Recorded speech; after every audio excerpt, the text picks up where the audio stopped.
नमस्कार दोस्तों, स्वागत है आप सभी का हमारे इस। तो यदि आप भी अपनी लाइफ में कुछ नया सीखने की चाह रखते हैं तो इस चैनल को अभी सब्सक्राइब कर ले। दोस्तों, इस वीडियो को अधूरा मत छोड़ना, आपको पाप लग सकता है, क्योंकि आज हम जानने वाले हैं गरुड़ पुराण के अनुसार मृत्यु से पहले यह 10 संकेत भगवान सभी को देता है।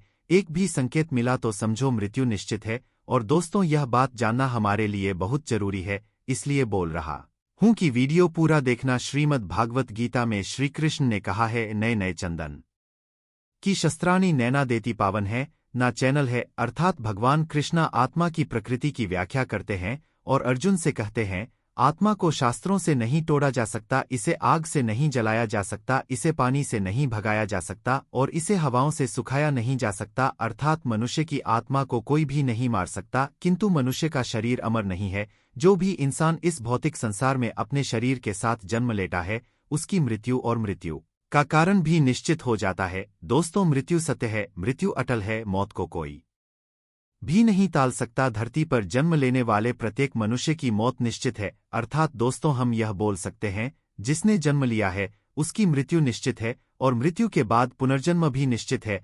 8 अपने अपने कर्तव्य पालन में तुम्हें शोक नहीं, आत्मा परमात्मा का अंश होती है। इसलिए जो व्यक्ति इस पृथ्वी पर आया है उसमें आत्मा विद्वान है और आत्मा अंतिम रूप से ही परमात्मा को जाने हैं। दोस्तों, संस्कृत का एक श्लोक लिखता हूं, वह भी चाणक्य जी का है। जन्म जन्म निमंत्रिषु मरना तस्य केवलम। चाणक्य नीति के इस श्लोक में चाणक्य कहते हैं कि मनुष्य का जीवन 4 मुख्य उद्देश्यों के लिए बनाया गया है, धर्म, अर्थ, काम और मोक्ष आदि के लिए बनाया गया है। इस संसार में जिसने जन्म लिया है उसकी मृत्यु होना निश्चित। ऐसा माना जाता है कि कर्म ही मनुष्य का सब कुछ है, कर्मों से ही भाग्य की उत्पत्ति होती है। इसलिए जिस व्यक्ति ने जैसे कर्म किए होंगे उसके आधार पर ही उसे अगला जन्म मिलता है। दोस्तों, मृत्यु एक ऐसा संदर्भ है जिसके विषय में हर मनुष्य जानने की जिज्ञासा जरूर रखता है कि मरते समय या मरने से पहले व्यक्ति कैसा महसूस करता है। तो आज किस प्रस्तुति में हम आपकी इसी जिज्ञासा को पूरा करेंगे, क्योंकि जिस प्रकार एक शिशु का जन्म 9 महीने के उपरांत माता के गर्भ से होता है, ठीक उसी प्रकार मृत्यु भी अपने आने का संकेत देती है। मनुष्य के जीवन में जब कुछ विचित्र ऐसी घटनाएं होने लगे तो समझ लीजिए कि यह मृत्यु का संकेत दे रही है। हालांकि यह संकेत इतने सूक्ष्म होते हैं कि हम अपनी रोजमर्रा की जिंदगी में उन पर ध्यान ही नहीं देते, और जब मृत्यु एकदम करीब आ जाती है तो पता लगता है कि अब देर हो चुकी है, कई कम अधूरे रह गए हैं। ऐसी स्थिति में अंतिम क्षण में मां भड़काने लगता है और मृत्यु के समय कष्ट की अनुभूति होती है। पुराने के अनुसार अगर मृत्यु के समय मां शांत और इच्छाओं से मुक्त हो तो बिना कष्ट से प्राण शरीर त्याग देता है और ऐसे व्यक्ति की आत्मा को परलोक में सुख की अनुभूति होती है। इसे लेकर हिंदू धर्म के कई गमे इस बारे में विस्तार से बताया गया है।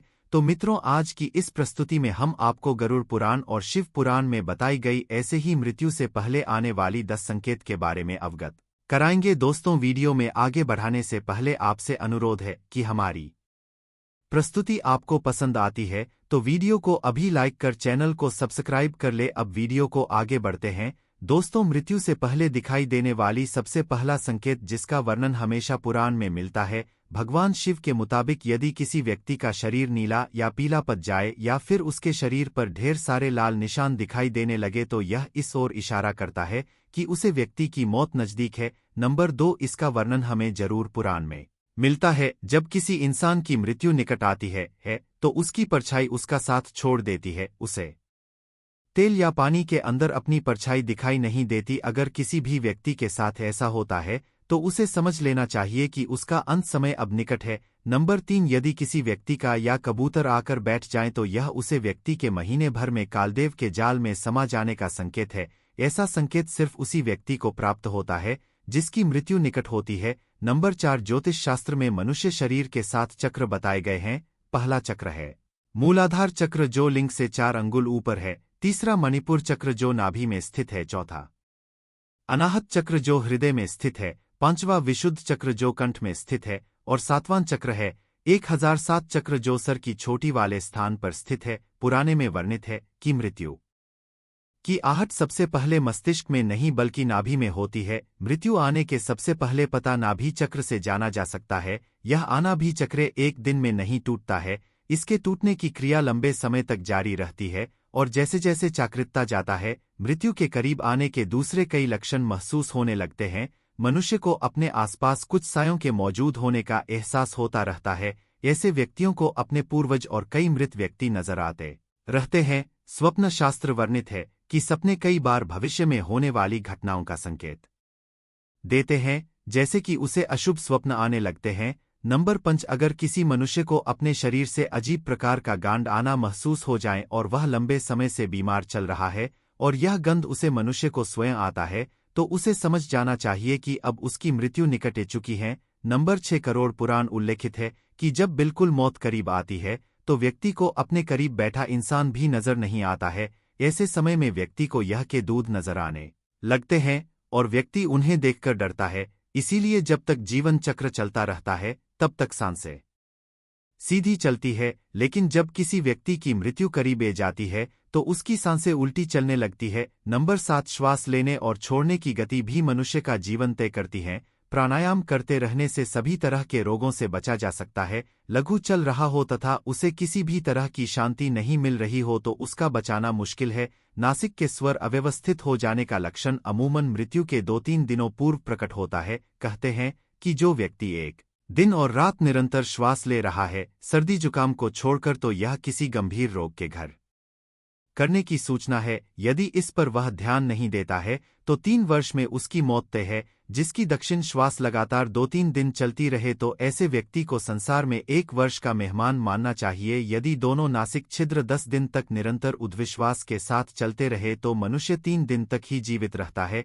यदि विश्वास वायु नासिक के दोनों क्षेत्र को छोड़कर मुख से चलने लगे तो 2 दिन के पहले ही उसकी मृत्यु जानना चाहिए। नंबर 8, शिव पुराण के अनुसार यदि किसी व्यक्ति का बयान हाथ लगातार फड़कता रहे, उसका तालु अधिकांश समय सूखा रहे और उसे बार बार अधिक प्यास लगे और बेचैनी महसूस हो तो उसकी मौत भी समीप हो सकती है।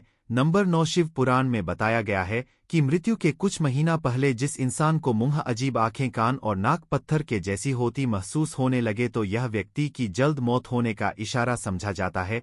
नंबर 10, अगर किसी व्यक्ति को पानी, तेल, शिक्षा या फिर अपनी ही परछाई अजीब तरह की दिखने लगे तो समझ ले कि मृत्यु के कुछ ही महसूस है। श्री राम ने तो स्वयं कहा है कि मेरे लिए सबसे प्रिय वही भक्त है जो चल छिद्र और कपट से दूर है। मरने से पहले इंसान है जो सोचता है, अपनी खुशियों के बारे में भी सोचता है। वह सोचता है कि काश थोड़ा समय होता तो जिंदगी के हर पाल को खुशी से जी लिया होता। वह अपनी पुरानी जिंदगी के बारे में सोचता है कि इस समय अगर यह घटना ना होती तो मैं कितना खुश होता है। व्यक्ति की मृत्यु से ठीक 40 सेकंड पहले एक अद्भुत घटना होती है।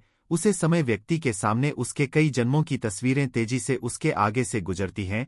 धर्मग्रंथ में मुख्य रूप से 2 प्रकार की मृत्यु बताई गई है, प्राकृतिक और प्राकृतिक। किसी रोग के होने, वृद्धावस्था को प्राप्त होने, शरीर को आत्मा द्वार त्याग दिया जाना। प्राकृतिक मृत्यु मौत एक सच्चाई है जिसे हम कभी जानकारी नहीं सकते। धरती पर जन्मे उसे एक दिन छोड़ना ही होगा और कोई भी मृत्यु की भविष्यवाणी नहीं, लेकिन प्रकृति मनुष्य को कुछ ऐसे संकेत देती है जिससे हम मृत्यु की भविष्यवाणी कर सकते हैं। तो लिए जानते हैं कहाँ है वह राशि जिससे आप अपने अंतिम समय के बारे में जान सकते हैं। विज्ञान आज मृत्यु और उसकी स्थिति पर ध्यान केंद्रित करता प्रतीत होता है, लेकिन हमारे पुराने में मृत्यु से जुड़े लगभग हर रहस्य का खुलासा किया गया है। गरुड़ पुराण, जो मृत्यु से आत्मा की बात की यात्रा तक के जीवन से संबंधित है, और इसके अलावा और भी कई शास्त्र हैं जो मृत्यु के रहस्यों को उजागर करते हैं। ऐसी स्थिति में अंतिम क्षण में मां भड़काने लगता है और मृत्यु के समय कष्ट की अनुभूति होती है। पुराने के अनुसार अगर मृत्यु के समय मां शांत और इच्छाओं से मुक्त हो तो बिना कष्ट से प्राण शरीर त्याग देता है और ऐसे व्यक्ति की आत्मा को परलोक में सुख की अनुभूति होती है। चलिए आज की प्रस्तुति को समाप्त करते हैं और जल्द ही नई प्रस्तुति लेकर आएंगे। तब तक आप कमेंट बॉक्स में बताइए प्रस्तुति कैसी लगी। कमेंट में जय बजरंगबली अवश्य लिखें। धन्यवाद दोस्तों।